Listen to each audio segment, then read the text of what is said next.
Buenas tardes, I'm Antonio Tijerino with the Hispanic Heritage Foundation, and welcome to another virtual community charla.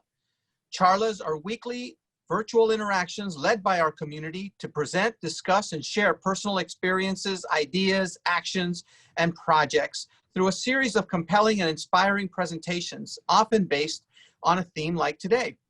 This afternoon's charla is once again in partnership with AARP as we celebrate LGBTQ Heritage Month. By the way, just want to let everybody know we're going to continue to celebrate Pride, LGBTQ Heritage Month, as well as Hispanic Heritage Month that you think ended yesterday, but it's going to be all year round because we're fabulous all year round. We're also thrilled to not only celebrate, but also to provide a unique platform to discuss the perspective of elder Latinx, LGBTQ plus experiences, perspectives, and ideas through the film Aquitseramo. This beautiful film that may be a little emotional when I last saw it explores a valued segment of our community that is often overlooked, our LGBTQ plus Latinx elders. In many areas of society, it seems like our elders, especially our queer elders, are pushed aside and forgotten. We want to help tell this story in hopes of reviving the respect for this segment of our community and remind us that it is precisely at this time in their lives that they need the most compassion and love. After the short film, we'll have a discussion with director Miguel Caballero, as well as with a group that has been put together especially for you to discuss these issues. These Charla Oradorexes, I'm going to call, including my friend and Charla veteran Nicole Corte, another Charla vet, Natalie Huerta, will also join us, who I think is going to be working out while doing the Charla. We're joined by another friend who disappears and then appears, which makes me happy definitely when I get a chance to hang out, is Cristela Solorio Ruiz. And I said earlier that I've been wanting to get Cristela on a Charla for years, as well as on a basketball court. I'm glad the Charla came first because it won't hurt your feelings. We also are honored to have producer and actor Luis Aldana, who I believe was on a Charla in the past. Welcome, Alicia Villalobos and Ace Fusion.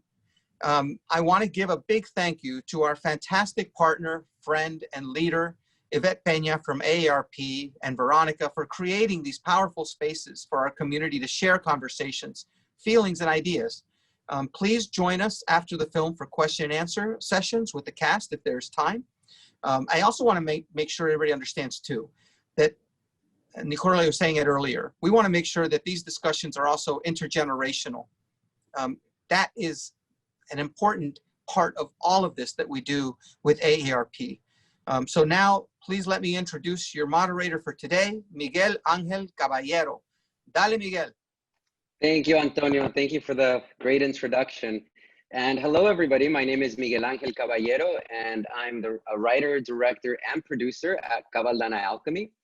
And it is an absolute pleasure to be here celebrating Hispanic Heritage Month. Like Antonio says, it's not over, and National Coming Out Day. And thank you to AARP and the Hispanic Heritage Foundation for making this charla happen and allowing us to have a space to share our LGBTQIA experiences. Like Antonio said, I will be moderating today's LGBTQ Heritage Month charla, and our speakers today will share their powerful and personal coming out stories, as well as how they have navigated and encouraged open conversation with the older and also younger generations in their circle and their families. But before we hear from our wonderful speakers, we will be screening the short film Aquitseramo, as Antonio said. Aquitseramo is a film that I wrote, produced, and directed. And it is about an elderly gay man living in a small pueblo in Mexico who loses his partner. He calls his partner's estranged son in Chicago and lets him know not only that his father has passed away, but that he was gay. So his son hops on the next flight and goes to his father's funeral. These characters are challenged to see if through love and empathy, they could bridge a generational gap and also a cultural gap.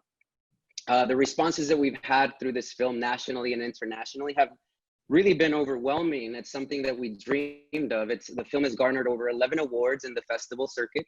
It has won the Imagen Award for Best Short and the AARP Silver Image Award in the Chicago Reeling International Film Festival. It was also selected to screen at the Emerging Filmmaker Showcase at the Cannes Film Festival. So without further ado, here is the film, and we will be back with our amazing speakers. Thank you so much.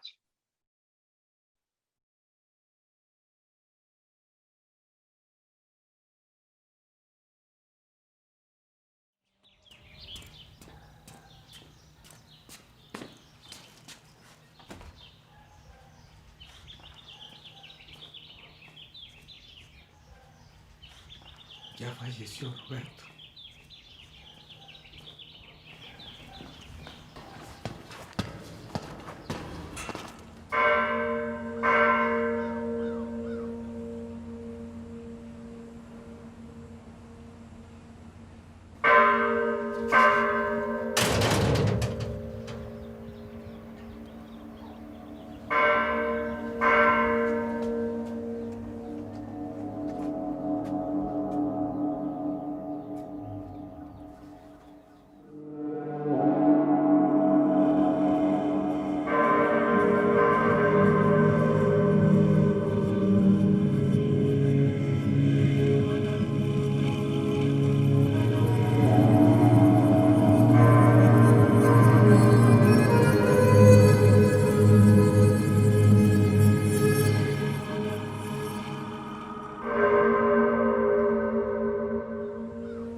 I hope you enjoyed the film. What I always say about the film Macuitzeramo is that it's the story of one elder in a small town, but it actually represents every town, every community, every family where love and tolerance is lacking.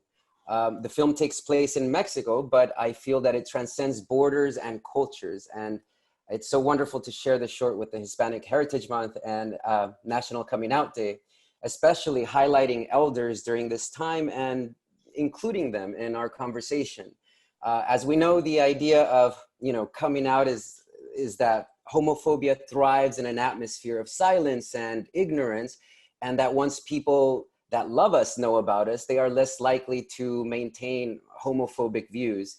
The charla we're about to have is important not only for our community, but for our allies and folks who support us, because and also for folks that because of circumstances may not be able to come out or not know how or the steps to take, especially if they're living in multiple marginalized communities.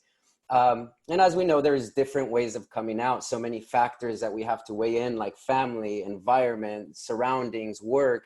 In the case of Salvador in the short film, his coming out was just deciding to live his life and live with his partner and accept that some people would not be okay with it. That's how he made his own statement. That was his own way of coming out. It wasn't a verbal way. In the end, we do get a glimpse, as you saw, that Salvador is starting to change and transform the town to a more tolerant space for him and others to follow as well. So as a reminder, this Loft Charla is a platform to connect our community from all over the country. Therefore, we strive to create a safe and open environment for our speakers and guests. And we ask that everyone be respectful of everyone else's time and opinions. After the back-to-back presentations from this wonderful group that we have, we will be having a Q&A session at the end of the charla. So please make sure to submit your questions in the Q&A window below. For today's charla, I will be kicking off the presentations with my own experience. So Salvador's coming out story in the film is that we just watched is actually very similar to mine in terms that I never really had to sit down or kind of have to verbally address my sexuality to come out.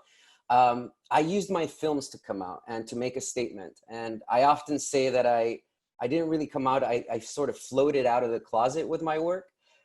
There wasn't one specific moment. So I've been in the entertainment industry since I was 15, started off as an actor, making films, then producing films. The films were mostly Latinx that I produced.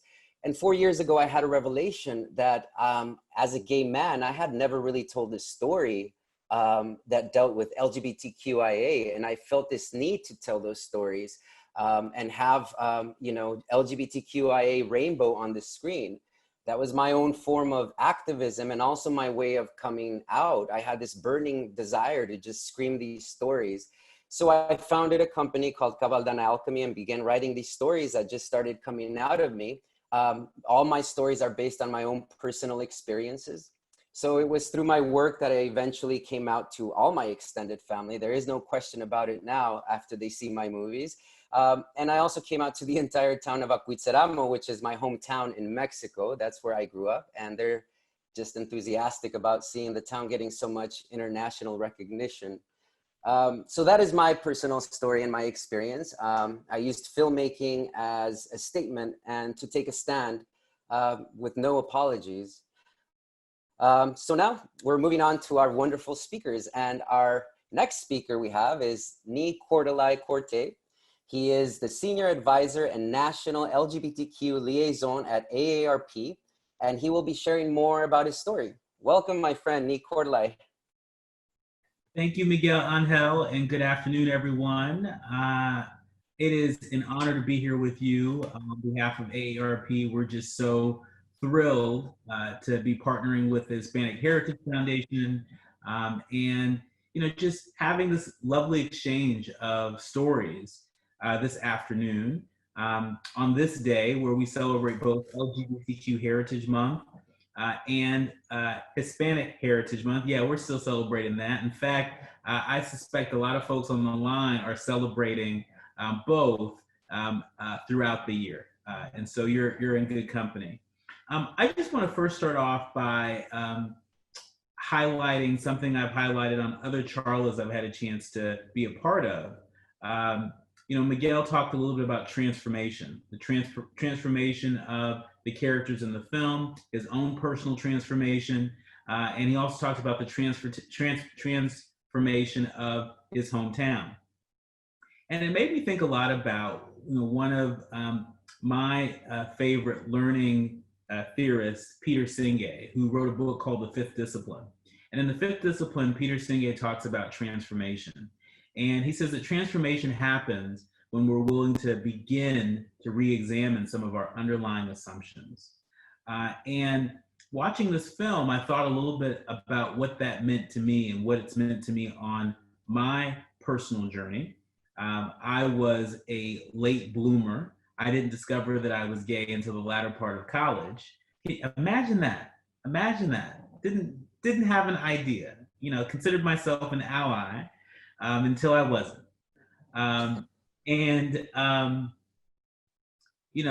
That was a hell of an experience because I've been different my whole entire life. My dad grew up in Ghana, West Africa, near the height of the Pan-African movement. My mother grew up here in the United States in the South.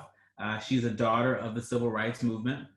They met in college at a historically Black college in Texas and had me many years later in California. I'm the youngest of 5 boys, David, James, John, and Joseph, and Ni Cordalai. And so you can see that my story, the genesis of my story is different. My lineup in the family is different. My name sticks out like a sore thumb. And so it really wasn't until the latter part of college where I found that I was also different in terms of my sexual orientation. What made the difference for me? I gave myself permission to explore the fullness of who I was, the fullness of my identity.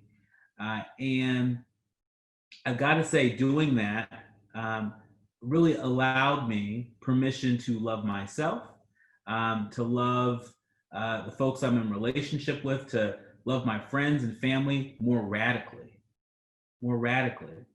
And so it's not lost on me that loving so radically can also be dangerous for LGBTQ folks across the country and around the world, especially in this climate, especially if you are older, especially if you are Hispanic, Latino, or African American, AAPI.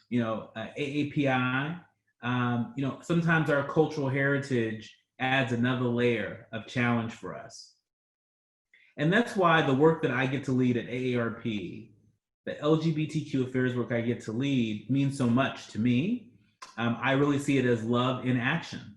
And so whether we're talking about our endorsement of the Equality Act and our urging of the United States Senate to take up that legislation and pass it into law.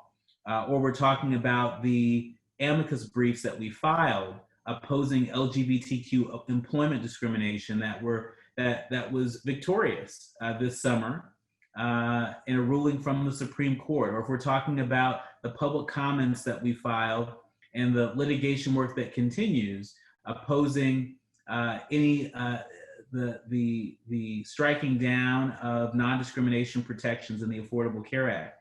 All of those are examples of love in action, using the muscle and the might and the insights that AARP has to offer. But I want to reiterate that love in action doesn't happen by itself. It starts when we first begin to love ourselves. And so it's with that I want to transition back to Miguel. And I look forward to learning more about your stories, your journeys around love, and your journeys around acceptance, and the ways in which you have put your love for self and love for community, love for your family into action. Back to you, Miguel. Thank you so much, Nick Cordelai. That is beautiful. And yes, I believe love is at the root of everything. And next, our next speaker is Natalie Huerta, pronouns she, her, hers. And Natalie is the chief of marketing chief of making SH exclamation T. So take a moment with that. And she's also going to tell us a story titled My Straight Mom's Coming Out Story. Hi, Natalie, how are you?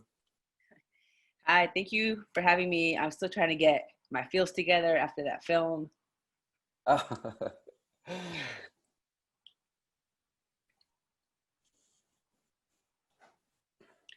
Yeah, that was very powerful. So thank you for that. Thank you, Natalie. So the reason it really hit home for me was because of my mom's coming out story. So I come from a big family. I have 9 siblings. I'm the 8th out of the 10. And I came out first to my siblings. I needed backup when I told my parents. And when I told my parents, my mom had a really hard time with it. You know, with 10 kids, you know, my parents are now going to hit their 80s.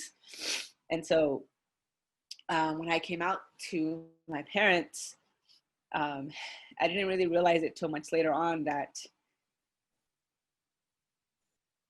I had to make room for their own process, and needed to offer the support that they were trying to give me the best that they could in that situation. And you know, when I first came out, that first week I would come home from school and there was a Catholic priest, and then I would come home another day and there was another Catholic priest and another Catholic priest. And the first step for my mom was really just trying to find answers through religion. And what I later found out was that, and I think she found this out as well, was that she was finding those answers through me, through like talking to me and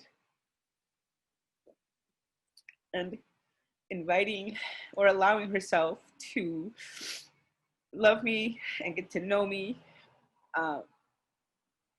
And so this film really hit home because, you know, I came out to my parents, and little by little, they started asking more questions and we had to have more dialogue around it.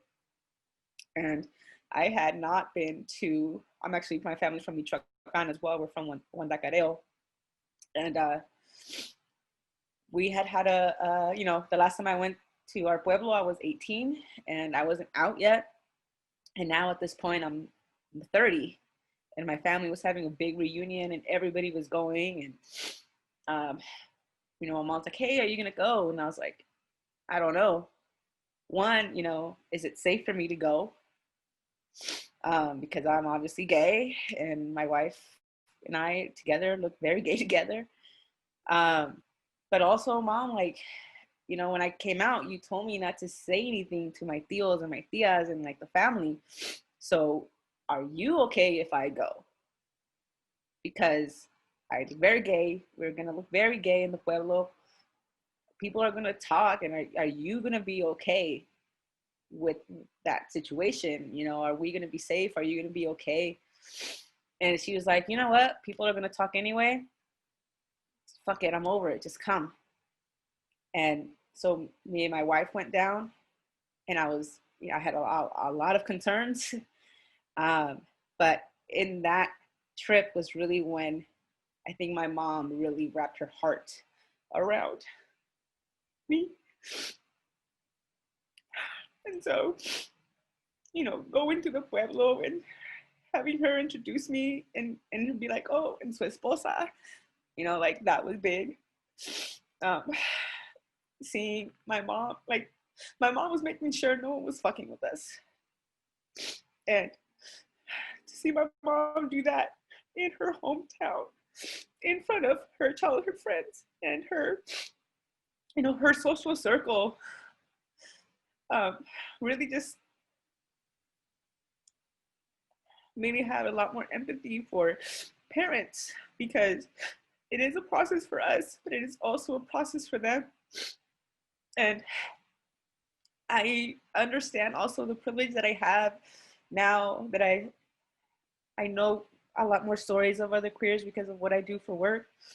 And I understand that I'm like, fuck, like I know my situation wasn't really smooth, but I was never disowned. I was never put out, you know, through the struggles, my family kept me around. And I know that's a privilege that not a lot of people in our community have. I mean, at the same time, like, regardless, you know, if anybody's in that situation, just, I hope my story helps spark more conversation that's full of empathy for each other, because it is a process for each other. And I hope that at the end of that process for everybody, that love wins the way that it won in my situation. So that's my story. Thank you so much for sharing, Natalie. And I so appreciate your mother, because in these small towns, I mean, people that aren't from these small towns, it's super hard. It's super heavy Catholic. This conversation does not ever happen in these small towns. So, wow, I really commend your mom. And like Nick Cordelai said, at the base of it was love, and you're very lucky. And thank you so much for sharing such an intimate story. Thank you. Thank you. I never actually said that story, so healing going on right now.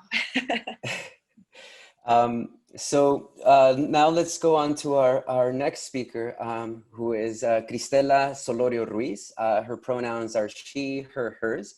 She is a regional campaign manager, Western Union at Planned Parenthood Federation of America. And Cristela, welcome. You're going to tell us your personal story. Hey everyone. Thank you, Natalie and E and Miguel, for sharing your story and your art and very personal experiences. My name is Cristela. She, her, ella, my personal pronouns. And for me, it's I don't think there was a lot of the video was really like moving, especially the last part, because it came full circle. And it really touches on like a lot of the stuff. I think, well, personally, I'm the only one in my family who is queer that I know of. But growing up, like, I knew I was different, like from kindergarten. Like I knew something was up. And I couldn't pinpoint it. I didn't have the language.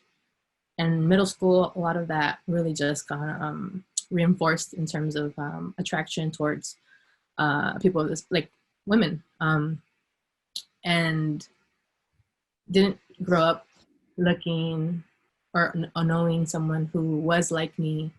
I was always tomboyish, but I always was sure not to be too masculine, even though I wanted to like rough around with like boys, because that was just kind of what I wanted to like do.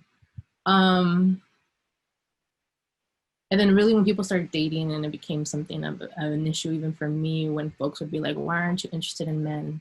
Why aren't you like crushing on any celebrity? I started to think about like really like what's up with me? Like what is it? And I didn't really vocalize my queerness until college. And for me, that was really hard. But at the same time, it sort of felt like we're relieving. And I felt like the next battle was like talking to my mom about it. At that point, it really became a thing about not speaking up because I didn't feel like I was financially well off in order to ensure that I can cover my own neck if for some reason I was let out of the house through comments that family made, like manflor, and una cosa es que one thing is for her to look like one and the other thing is for her to be one, and the day that she is one, they will no longer live under my roof type of conversation. And slowly but surely, similarly, I came out to my sister, came out to my brother. They obviously didn't take that very well, but it's been a labor of love to where they're more accepting for sure now. And it also reminds me like, and so like, it wasn't until honestly 2015, I believe, was when the White House was illuminated into a big rainbow. And my mom calls me that Sunday after, and she's just like, oh my God, look what Obama did. And I'm like, what are you talking about, Mom? And at the time I was a political appointee and I was looking through my news to see if I had missed anything. And she's like, everyone can marry now. And I'm just like, oh, Mom, that's not Obama. That was just, and I start getting super technical. And I take a step back when I realize that my mom is trying to have a conversation with me about something that she doesn't know how to bring up a conversation about my queerness, because that's not something that she's ever had to deal with or has avoided. And at that moment, 2015, I'm an adult, no longer a teenager. I've had a few partners, but they've all been amiguitas. And I'm like, you know what, Mom, I want to take a step back. I want to apologize to you for not vocalizing. And she's like, let me stop you there. And she's like, I love you. And this is, at the end of the day, like, I just want you to be happy. And it might take some folks to get used to, but like, what matters to me is your happiness. And from the time when I ran into my parents' room, letting them know that I saw some weird ass news on TV talking about how they had arrested 2 men for living together because they were gay. And their response to me was, God made Adam and Eve, not Adam and Steve. And then I internalized that to having my mother decades later be like, I just want you to be happy, was when love won for me, right? Marriage equality or not, her recognition of my happiness and my humanity was everything that I ever like wanted. In recognizing that humans are messy and they carry generational trauma, and like your parents, even though they are your parents, like they're human, and just like we need work, so do they, because depending on cultural, zero generation, first generation, country that they were born, or their exposure to things that are outside of their environment, right? It doesn't, the personal is political when it's like when it hits home. So, yeah. Thank you so much, Cristela. That's wonderful. And also to acknowledge that, you know, Cristela, Natalie, and even myself were very lucky because our parents love one in our situation. And it's so beautiful to hear these stories where the parent makes an acceptance and, you know, and react in a way that is completely unexpected, and they follow their heart and love. Thank you so much for sharing, Cristela. And moving on to the next speaker, we have Luis Aldana. His pronouns are he, him, his. Luis Aldana is an actor, writer, producer at Caballero Alchemy. He's actually my producing partner. He was the lead and producer in the film that we just saw. So Luis, welcome, and tell us your story. Thank you so much. I'm sorry, I think I'm having some sort of technical difficulties. I don't know if you guys can hear me. Yes, Okay. we can hear you, and we can see you. Okay, wonderful. Thank you. Good afternoon, and thank you to the Hispanic Heritage Foundation and AARP for making this important and timely community charla happen. Before I share my story, I'd like to dedicate my charlita to all our LGBTQIA+ sisters and brothers that live here in the US and in other countries, communities, environments, and spaces where their very being and self-expression is criminalized and suppressed. I stand, and I'm sure we all stand in solidarity with each and every one of you. So my story is going to focus on how I came out to my immediate family, my mother and my two older brothers, and how I used the written word, a letter essentially, to do so.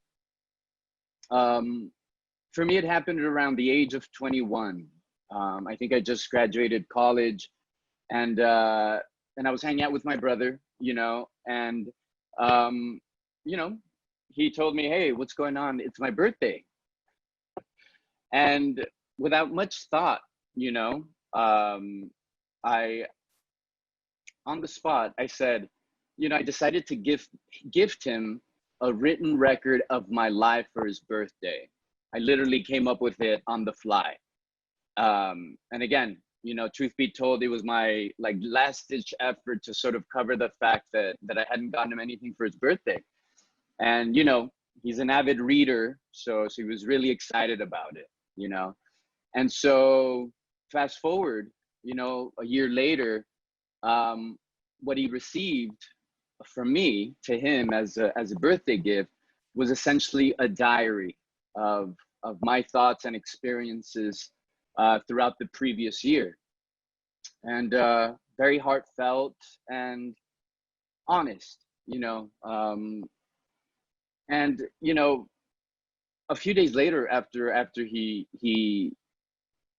got the diary, this homemade diary that I put together with like paper clips and stuff, very, very artsy, very rasquachi, right? He read it, and he called me, you know, and his mood was very somber, you know, very sort of quiet, introspective, you know, and he just told me that he loved me very much. And as we were having this conversation, I realized that in one of those entries, close to a year prior, I had written a very simple, short entry that morning, random morning. I think I was in Mexico somewhere visiting family. I proceeded to come out to him in a very casual, normalized way. I said, "Hey, this is me. This is who I am. I just wanted to let you know. Mexico's cool. Miss you. See you soon." Continued my travels, continued the diary entries, and, you know, I gave it to him. So after he reads it, you know, and we have this discussion, a couple of days later after that, he says, "Hey, listen, I'm going to invite my mom over to my house, and I think you should come and talk to her." And without really communicating the sort of indicating the fact that this was going to be my coming out conversation with my mother, you know, at 21, I understood. And he didn't really explain anything to her. He just told her that you know, that I was gonna come over and that she should come over to his house, and we were just gonna talk. And so, you know, I walked in, you know, and she was sitting at the table. I can tell she was nervous. Something, you know, she can tell that something was gonna happen. And he sort of cleared the house. You know, at the time he only had one daughter, and she was a baby. And so he took her out. He asked his wife to go somewhere, and he just left us. He created this space in his dining room, right, where my mom was sitting. She had a glass of water, and I sat down, and we had this conversation, this honest conversation where there was a lot of confusion coming from her, like we've all experienced, I think, you know. And she cried, you know, she blamed herself. But something that was clear, and again, privileged to have had this experience for myself, and like the other speakers, you know, that's a huge privilege that we've had that for us. I could tell that she loved me, and that wasn't going to change. However, that was the first of, I would say, maybe 5 or 6, maybe even 7 coming out conversations that I had to have with her over the years, you know. And every time, you know, it was, are you sure this is a phase? Are you sure this is, but what about that girl in high school? And are you, and these sort of like explanations that she'd try to figure out for herself. And finally, you know, I would say a decade or 15 years later, after that initial conversation, we finally sat down again. You know, I was 21 then. I must have been, I don't know, probably 32, 33 when we had to sit down again. And I, you know, sort of with all the patience and empathy in the world, I said, Mother, this is who I am. This is not a phase. This is me. And it was from that point forward, it was, you know, it was that sort of like that transitional moment, that breaking point, I think, for her to finally just release. And my mother, you know, unfortunately passed away last year. But during that time, from that time where we sort of, everything had been laid out on the table, and she got to meet my partner, and we had this beautiful experience. And really what that taught me, you know, this sort of continuous coming out to her, an elderly woman, a Mexican woman, a Catholic woman, was the importance of us as queer people, as queer sons, daughters, that we have to have the patience and the empathy, because like Natalie said, you know, it is a journey for them as well. And I think for us to be able to communicate with that older generation, and doing it in a loving way, in a way that we embrace them and help them learn these things that are completely foreign to them. I think it's really important, and that through our coming out, I think it's a healing for us, but it's an absolute healing for everyone that we love. So, you know, before I end, I just want to finish with something that I read from a book that has been living on my shelves for many years, since I was at UCLA. And the book is called Breaking Silence. I believe it was assigned to me by a professor at school, and it's a series of coming out letters that were compiled and published. And I think it's a nice way to sort of conclude my story, but it goes like this. These letters do not ask for permission or even approval. They are self-declarations and shouts from rooftops and angry rebuttals and aching love letters. This is who I am, they state. I can be quiet no more. In breaking silence, we find ourselves.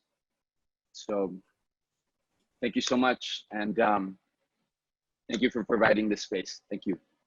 Thank you, Luis. Thank you for sharing that. I've heard your story many times and it's still very emotional and touching. Thank you. I appreciate it. So our next speaker is Alicia Villalobos, pronouns she, her, hers.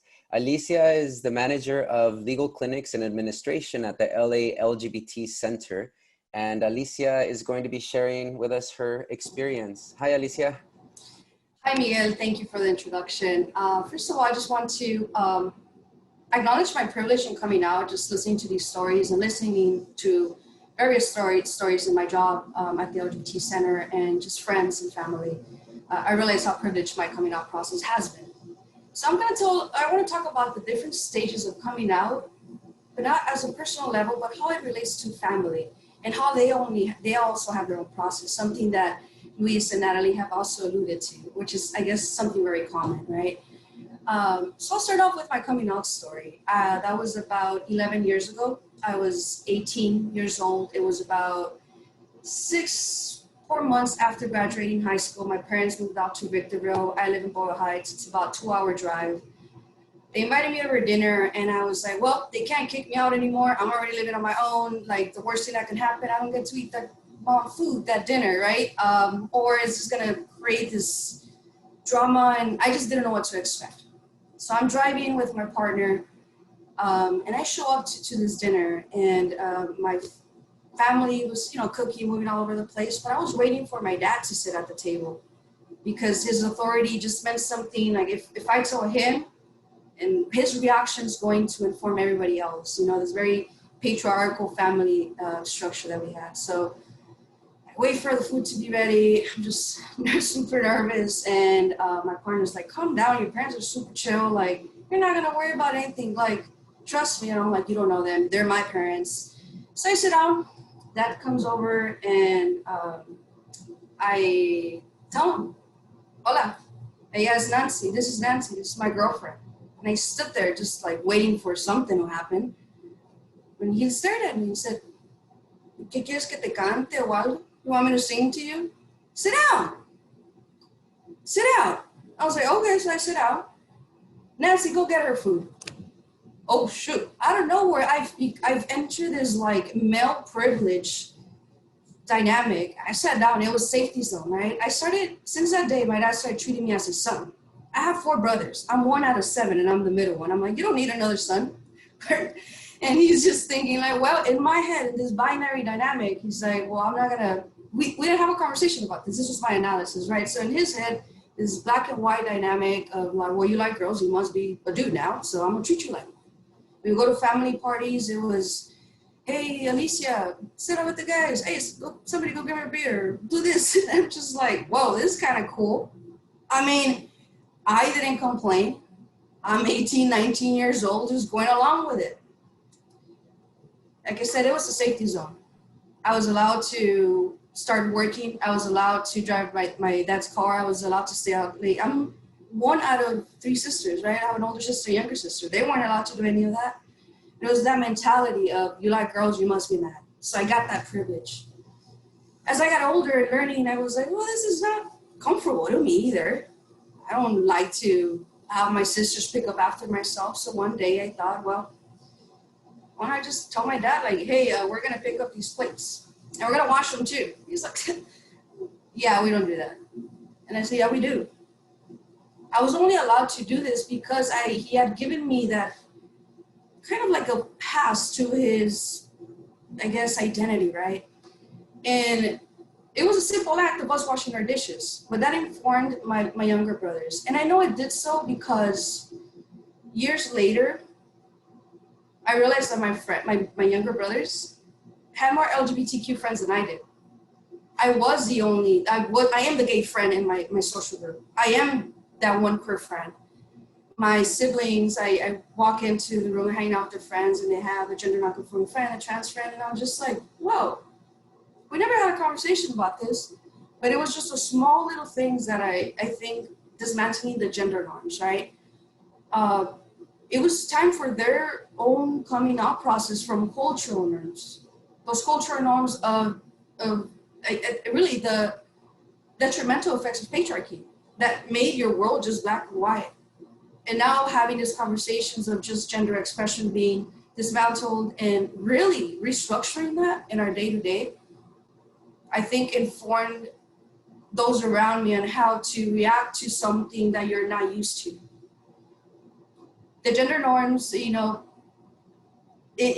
as a cultural perspective, you know, the coming out as a cultural perspective, in the Latinx families, it's very taboo to even talk about sex. You don't talk about sex. I mean, the word itself makes everybody uncomfortable. It's like, oh, Llorona, just like wind came by.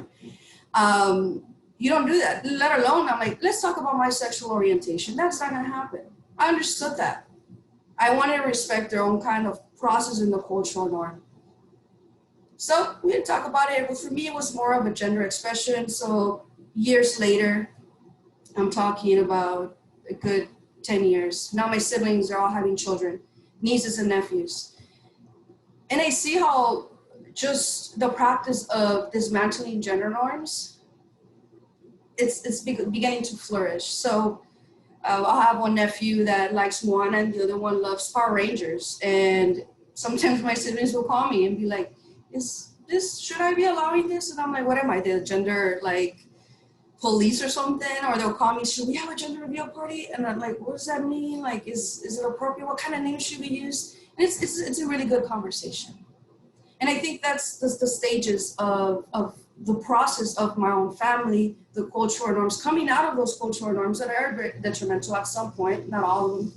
Those gender norms that also limit the capacity to interact with each other and learn about each other, your brothers and sisters, and really get to know them on a personal level. All these uncomfortable talks, I think, have flourished, and I'll tell a story of my mother.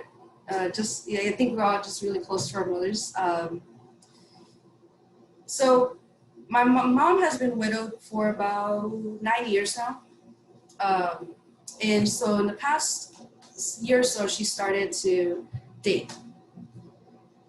So she trusts me, right? So she'll tell me like, hey, you know, I'm gonna go talk to this person I met on Facebook. And I'm like, okay, yeah, that's cool. You know, be safe about it. But it was just 2 weeks ago where she came and told me about her little date. And I was just like, oh, all right, I'm listening. And she said, this is how she introduced herself to this guy. She said, hi, yo soy Luisa, I have 7 children. And one of them is a lesbian.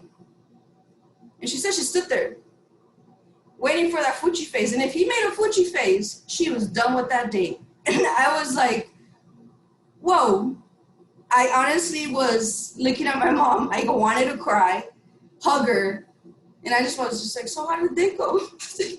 Well, he said it was fine. So we're going to keep going out. And that to me was incredible because I never had a conversation with my mom like, hi, Mom, my sexual orientation is lesbian.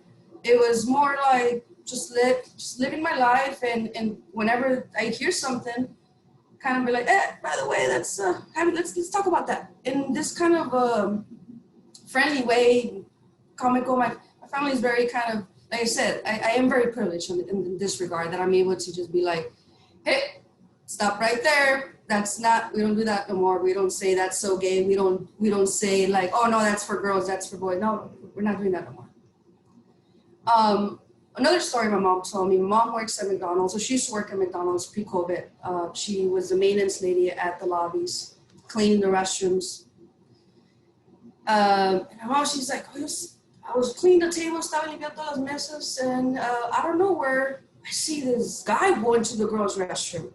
So I rushed over there and I said, hey, el baño de las mujeres de los hombres está al otro lado. You know, the boys' restrooms on the other side.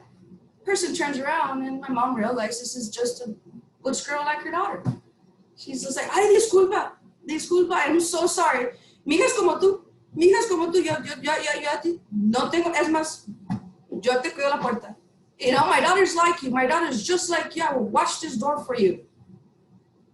And it's those little stories that I think, you know, it was her process. That was her coming out process. Like that very moment, I felt just proud and just content. And I realized my privilege as well. Thank you. That is beautiful, Alicia. I love your mom. I feel like I know her. Thank you so much for sharing that. That is so, so beautiful. Next we have, last but not least, we have Ace Fusion, and their pronouns are they, them. Ace is a dancer, DJ, MC, world traveler, USMC vet, and CEO of Ace Fusion Entertainment and Fusion Podcast. And Ace is going to share with us her personal experience. Hi, Ace. Hello, everybody. Thank you, everybody, for tuning in, and all those speakers before me. I am touched. I felt all the emotions that were being brought up, and I felt, I see you, I feel you, and again, like, my heart is with you all, and I'm happy. Alicia, I don't know your mom, but I love your mom already. Like, that's so wonderful to just hear that story and that side of a parent coming out. And for me, just to talk a little bit about make the long story short, as many of you all know, us Hispanic, I was born in Ponce, Puerto Rico, and I was raised in Brooklyn, New York. So at a very young age, I saw my mom battling, just being a mom and a dad for me. So as you all know, growing up queer, it's already different. You know, I knew since I was about 5 to 6 years old that I was different and that I was attracted to the same sex, and I was attracted to females. And when I was going to school, the same thing, I felt the weird eyes, and I was always tomboyish, you know, wearing sneakers. And my mom would always ask me, why don't you just wear your shoes? You know, I was always forced to dress girly, and it was really, really uncomfortable. But what I tried to do was I tried to make my mom happy, because I knew that she was raising us alone. And my sister was always like, Andrea, you know, you could wear whatever you want, you know. So I had that support from, you know, my sister a lot. Daisy, she's a police officer in New York, and she's a true ally, and I love her to death, because ever since we were growing up, she's the number one person that had my back. And I'm very privileged to say that my sister is my keeper, and I love her very much. And for me, again, growing up in New York, growing up tomboyish, I really had to build this. I feel like my whole life I had to build this character and this strength, because growing up, again, my mom was always yelling at us, screaming at us. She was trying to be the mom and the dad at the same time. And it was really hard for her. And I saw that, and I respect my mom so much. Like, I knew that when my mom said something, I did it, and I did it that way. If not, I was going to get beaten. You know, that was just the way that I grew up. And growing up, I played sports, I danced, I DJ'd since I was 16. I danced my whole life since I was 7. I was always around my grandma, where she would play a lot of Selena, a lot of merengue, just, you know, all types of Latin music. And but yes, when it came time for me to come out, my story is a lot different, because I never got to speak for myself. The way it happened was, you know, when I was 13 years old, I had a close friend of mine who we started to build feelings for each other. It started off with a friendship, then we became best friends, and then we started to develop feelings for each other at 13, 14 years old. And I can remember we were both in the 7th grade and about to go to the 8th grade, be seniors in the middle school.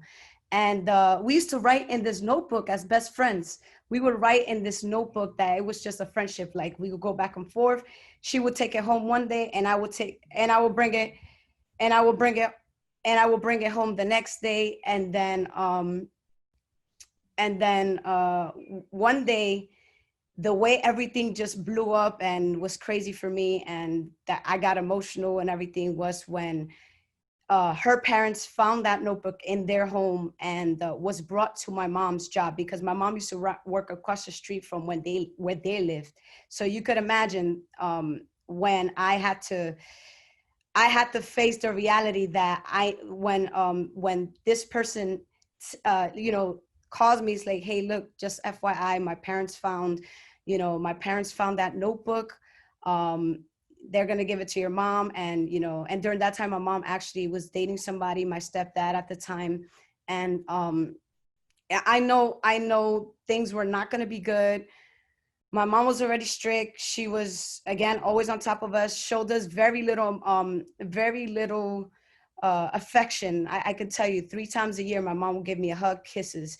It would be my birthday, Christmas, and New Year's. So you could imagine, my mom was that tough mom. She gave me that tough love, which in this year, 2020, made me realize how much of it has impacted my life with, intimate relationships and all that. But all in all, when that notebook got to my mom's hands and my stepfather's hands, it was bad. I got home and there was no conversation.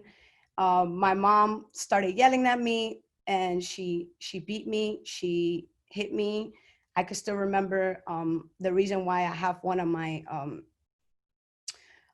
my wounds on my left ear, that it's literally, my earring looks like it's gonna fall off. If you ever meet me in person, you'll see when I wear my studs, one is really low, but that's because I will never forget that wound was from when my mom found out that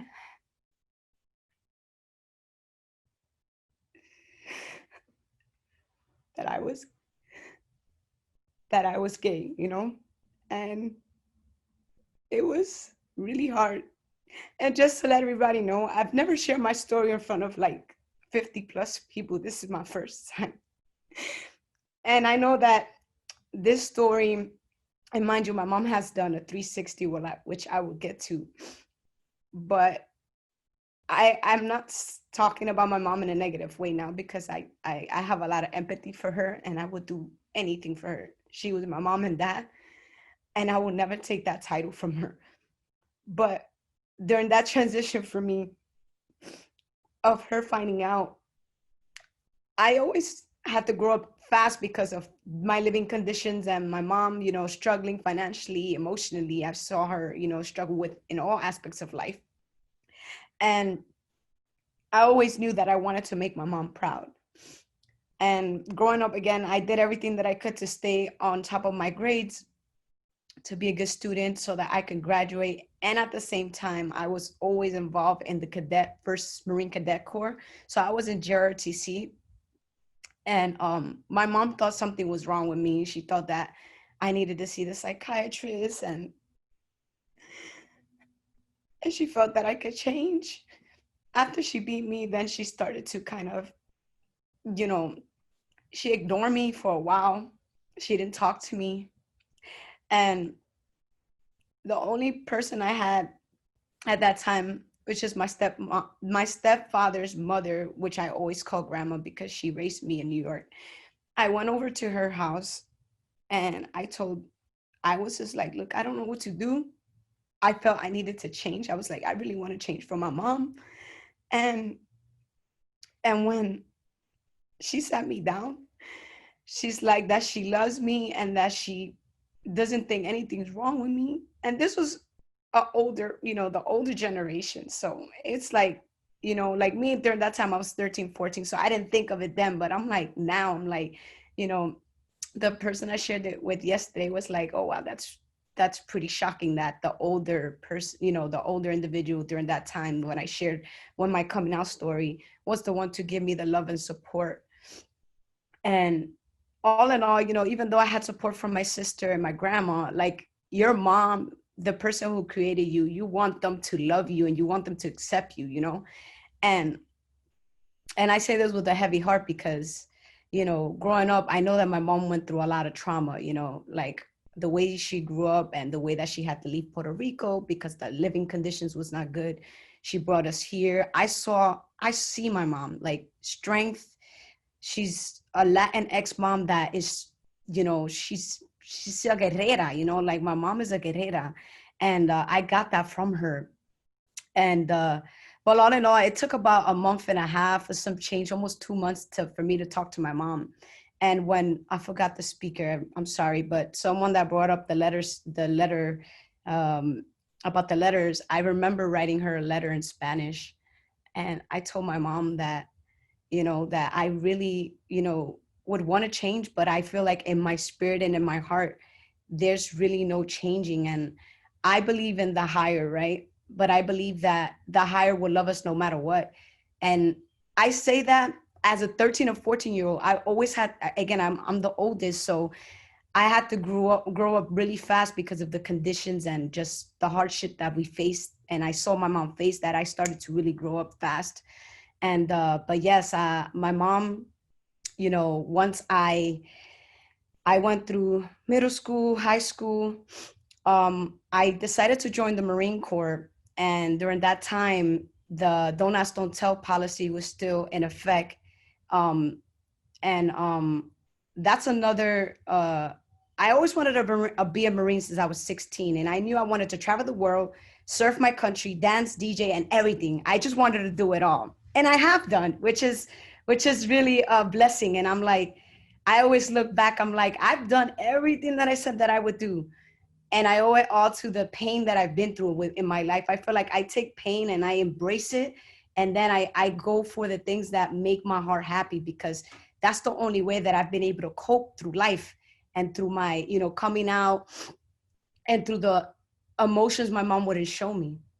And thank God for therapy. Thank God for, you know, for me realizing that I had these, you know, negative habits. I call the shadows, you know, the shadow behaviors that we think that we don't need to work on because we like, oh no, this is just how I was built. But when I realized that I had shadow behaviors that I needed to change, and 2020 was the year where I'm just like, I'm 30 years old. I'm going through a broken engagement and I have feelings I've never dealt with before. And it all goes back to my coming out story. And the reason why I say it with a lot of passion and with a smile on my face now is because now I really see the root of the problem on why my intimate relationships have always suffocated, because there was something in me that wasn't healed properly. And for us queer people, we have a lot of those wounds. And a lot of us, you know, we act happy because we feed off loving other people so much we forget to really heal the inner us, right? And anybody out there listening, like, you know, signing up to be a Marine, because that was my dream, was one of the hardest decisions I ever had to make, because I knew that I would have to literally be right back in the closet to sign, because I signed my life away pretty much saying that, okay, I know I'm gay, but now I'm going to sign this paperwork saying that I won't tell anybody and nobody would ask me. And this is when I started to dress more girly in the Marine Corps, because people were getting kicked out left and right when things would be suspicious, or they would, you know, they would like be like, oh, you know, I think this person. And there's a lot of toxic leadership within the Marine Corps. And I'm sure in all the services there's that kind of leadership that they just try to go beyond what you come to, you know, you come there to work, you come there to do a mission. And some of them are just either unhappy with themselves, going through their own healing or trauma. And then they just like to pick at, you know, a lot of the the African American and the Latinx in the service. We just get poked at the most. That's my experience. And thank God 2 years later, you know, again, those 2 years were like probably the most saddest years of my life serving in the Marine Corps, because I really had to hide all my relationships. I had to really like just, you know, be somebody I'm not, you know, and just hide. So I hope that, you know, you all can see that's another life, right? But then Obama came, and that was no longer a thing, right? Don't ask, don't tell. But that was still a process for a lot of us. And I'm sure there's a lot more veterans out there, 20 years in 30 years retired, that they look at that and they suffered, you know, even more. Like, I mean, they served hitting in the closet their whole life. And for me, I always appreciate it. And now that that's in effect, I'm still part of the reserve, and I'm actually transitioning over from Marine to the Guard, because my goal is to become an officer. Of course, I mean, doing through everything that I'm doing and everything now after this pandemic, I realized that I have nothing but time to be able to still serve in the service and make change. My goal is to become an officer and literally put into like more in depth perspective for the LGBTQ, teaching others about our culture, because that's not even a thing. The way my pronouns, just to give you a background story before, you know, I end this, you know, the way that they, them, theirs came from was from my younger siblings. So I have the two youngest siblings, Nico and Noel. One is 7, the other one is 9. And they always ask me, because, you know, how I dress how I feel, and I do whatever, I wear whatever I feel like, you know. And they're like, what are you? They're like, are you a boy or are you a girl? But they say it in the most loving way, you know, kids be honest. And they're like, Andrea, what? They, so one of them calls me Ace. They just, Andrea, Ace, they go back and forth. They're like, Andrea, what are you? Are you a boy or are you a girl? And then I asked them, I'm like, I have an important question for you, you know, because I always do animating with them. Does it matter? Is it going to change how you love me? And they're like, no. And they're like, can I have a hug? And then the way that I answer this question, other than a hug, you know, I was just like, you know, I'm whatever you want me to be. But honestly, I don't feel like I'm any. I'm just in the middle. How do you feel about that? They're like, oh, okay. You know, so it was so powerful to just see the kids. They ask those questions, and it's important for us to not react negatively, to react like, but does it really matter? You know, like, for me, the way that I have conversations with people, how I'll react is how they're going to be able to respond in a positive way. So for me, the way that we have to build this, not the walls, because I had walls before. Now what I've developed within the last, you know, 2 years, 3 years that I've been studying the LGBTQ, you know, gender neutral terms and all that, is we literally have to build a safe zone for our people that don't know about us. We have to be the safe zone. We have to lead by example, that this is how we love, and this is how we're going to show you love. Now it's up to them to, you know, little by little accept it. And the way that I knew my mom accepted me, and, you know, at least respected who I was, when I was in that uniform. And mind you, like, that's one of the most hurtful things ever. My family never got to see me graduate in my Marine Corps uniform, because my mom couldn't afford it. There was just no way that she could make it. She didn't speak English during that time. She actually just started learning even more. I didn't see anybody, you know, and that's the same feeling I felt when my mom didn't accept me. And I could still remember that feeling and that emptiness in my heart when I graduated. But then she filled it up when I saw her, and I walked home, and she started bawling, crying, and she walked faster to give me a hug. She didn't run, because my mom doesn't like running. She's like, no, I'm not running. But when she saw me in my uniform, she walked faster than usual. So to me, it was just like, she walked pretty fast to come hug me. And that's when I knew that my mom, honestly, she just wanted me to just be happy, and, you know, and just be me. And that's my story. And anybody out there, the last words that I have for y'all is just, patience is virtual. Like, patience is the key for us to continue to build spaces for our allies, or people who are just curious or just don't know. Just support. Let's support each other, and let's love on each other, and let's lead by example, because with that comes so many more people to be able to really open up their eyes and their minds. And it just takes patience, and it takes our leadership to do that. So, but that's pretty much my story. I know I said short, long to short, but honestly, I think that it's very important for y'all to really see that, you know, just how different every story could be. It can turn from really bad, and then as time, you know, continues, I feel like time doesn't heal wounds, right?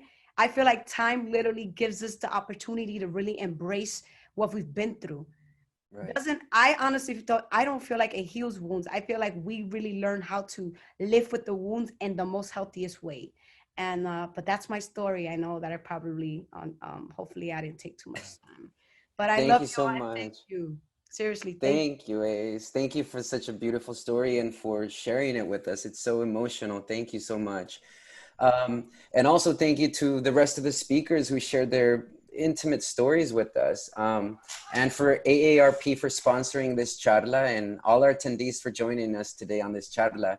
I hope that it inspires the viewers and it reaffirms our diverse paths, as we've heard through everybody speaking here, and that our experiences of Latinx Hispanics in the US are all different. We all come from completely different paths, and all we can do is support each other and accept each other, that we have different paths, and most importantly, love each other, love each other, love each other. So I'm going to pass it over to Nee Quarterlight to give a final remark. But very quickly, I just wanted to share a quote that I feel like it's very necessary in this panel now, from Tammy Baldwin, who was the first openly gay senator in the United States. And she said this in her speech at the Millennium March for Equality, where she spoke to LGBTQ plus folks and encouraged them to be out and proud. And her quote is, "There will be no magic day when we wake up and it's now okay to express ourselves publicly. We make that day by doing things publicly until it's simply the way things are." And with that, I'm passing it over to Nee Quarterlight. Nee Quarterlight, we'd love to have you say a few parting words for today's beautiful charla. I will keep it brief. I just want to, first of all, say thank you to our partners over at the Hispanic Heritage Foundation. A big thank you to our moderator, Miguel Angel, and for a fabulous movie, and for everybody that participated, that shared their heart. I mean, I think we're all still,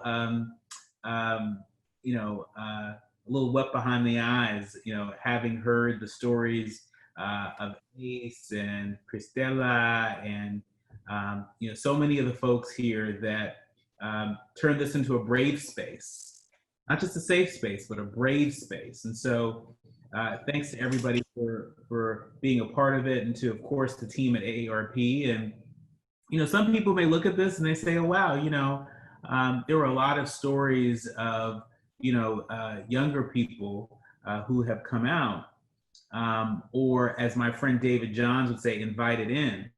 And I think what we want to shine a light on is that, you know, most of us don't come out just one time, right? You know, we come out or invite in throughout a lifetime, right? And so from your young days to your older days, we all contend with some of the same challenges. And hopefully when we come together in community, it makes it easier to overcome those challenges. It makes transformation possible. And so thanks to everybody for sharing their stories of transformation. We want to encourage folks to continue to not just affirm one another, but to affirm our communities at the ballot box. And so, you know, please go to aarp.org /election 2020, and you can learn about all the information that you need to vote early, to vote from home, but by all means, please vote.